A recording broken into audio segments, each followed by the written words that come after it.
Back in 2016, researchers at DeepMind dropped a paper that completely changed the game for generating audio. It was called WaveNet.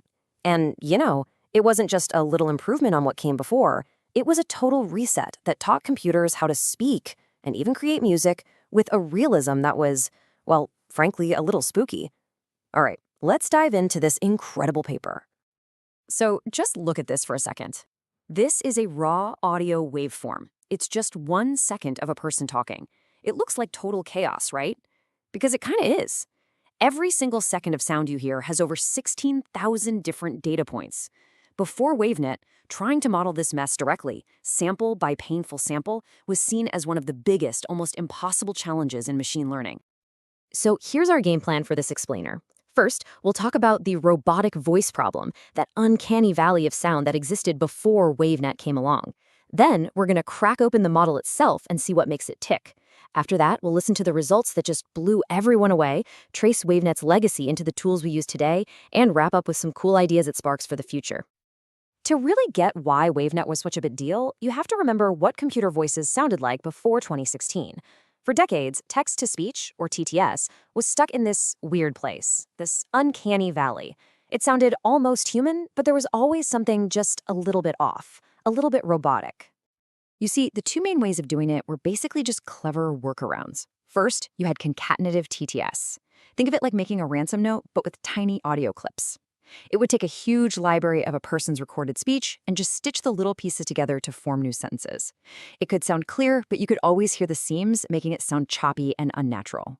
Then there was parametric TTS. This used a super simplified mathematical model of a voice, a vocoder.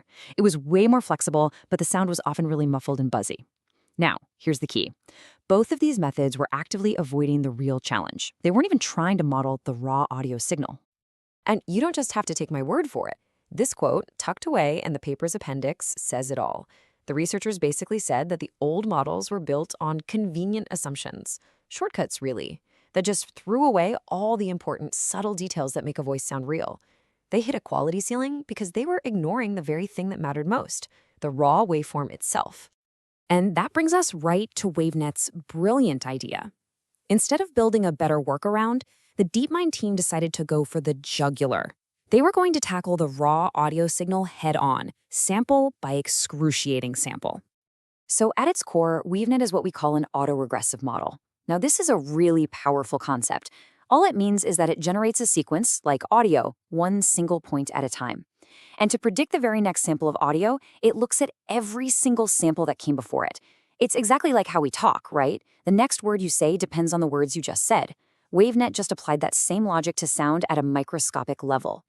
But okay, that immediately creates a massive, massive technical problem.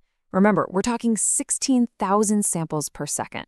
For the model to have any useful context, to understand sounds, words, the rhythm of speech, it needs to have a memory that goes back thousands of steps. So how in the world do you build a neural network that can look back that far in time without just completely falling apart? Well, the most obvious way would be to just stack up some standard causal convolutions. All causal means is that the model only looks at the past, not the future. But this approach has a huge flaw. Its memory, or what we call its receptive field, is tiny. It grows way too slowly. To get the thousands of samples of context you need for good audio, you'd have to build a network so ridiculously deep it would be practically impossible to train. And this right here, this is the genius solution. Dilated convolutions. It's such a cool idea. Instead of having each layer look at every single previous sample, the layers start skipping. The first layer might look at the sample right next to it. The next layer skips 1, looking at every second sample. The next layer skips 3, looking at every 4th sample, then every 8th, and so on. This simple trick makes the model's memory grow exponentially, not linearly. With just a handful of layers, the network could suddenly have this huge receptive field, letting it hear the context of an entire sentence all at once. Okay, so let's put it all together. The whole pipeline is pretty elegant. First, they use a clever compression trick called mu-log companding to shrink the 65,000 possible audio values down to a much more manageable 256. Then, that data flows through those stacks of dilated convolutions we just talked about. From there, they use some smart components like gated activation units, which act like little floodgates for information, and residual connections to help train this really deep network. And finally, a softmax layer spits out the probability for what the very next audio sample should be. The architecture itself was brilliant, no question. But a cool design is one thing. The proof is in the pudding, right? How did WaveNet actually sound when put up against the old guard? Let's check out the results. Okay, this table right here, this is the mic drop. They had human listeners rate the naturalness of different voices on a scale of 1 to 5. The old systems were stuck in the high 3s, but WaveNet, it scored a 4.21 for English. To put that in perspective, real human speech scored a 4.55. The paper itself says this closed the gap between synthetic and natural speech by over 50%. That's not an improvement, that's a revolution. And when they put the systems head-to-head, it wasn't even close. When listeners had to pick a favorite between WaveNet and the best of the old systems, almost half of them chose WaveNet. Only 20% picked the old baseline.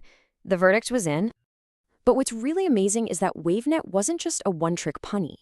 The exact same model with no changes could generate brand new, often really beautiful snippets of piano music. It could also learn the distinct vocal styles of over 100 different people, all inside a single model. And then, when they turned it around and used it for speech recognition, it set a new record. This proved it was a truly general model for understanding and creating raw audio. So, the results were undeniable, and the impact was immediate. WaveNet was way too good to just stay in a research lab. Its core ideas started to ripple out and completely transform the entire field of audio AI. Let's just put this whole journey into perspective. For decades, we were stuck with either clear but robotic voices or flexible but muffled voices. Then, in 2016, WaveNet appears and shows everyone a completely new way forward. And today, the core principles it pioneered, tackling raw waveforms with auto-regressive models and using dilated convolutions, they're not just influential, they are foundational. They are the bedrock of the incredibly natural voices you hear in your smart assistants and all sorts of creative audio tools. WaveNet's success makes you wonder, though. Its secret sauce was to stop taking shortcuts and just deal with the messy, high-frequency raw signal directly. So where else could we apply that thinking? Seriously, think about it for a second. If we can successfully model the 16,000 data points happening every second in a sound wave, what other complex signals from the natural world are we oversimplifying? What kinds of hidden patterns could we find if we just modeled them auto-aggressively, one data point at a time?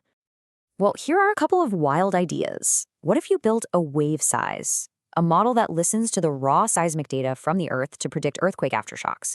It might be able to pick up on tiny, complex precursor signals that our current models completely miss. Or how about a wave heart, using the same architecture to analyze raw ECG signals from a heart monitor? It could potentially learn to predict cardiac events by spotting patterns that are just invisible to a human doctor. In both cases, the core philosophy is the same one that made WaveNet so powerful. Trust the raw signal. This is for entertainment purposes, Ori.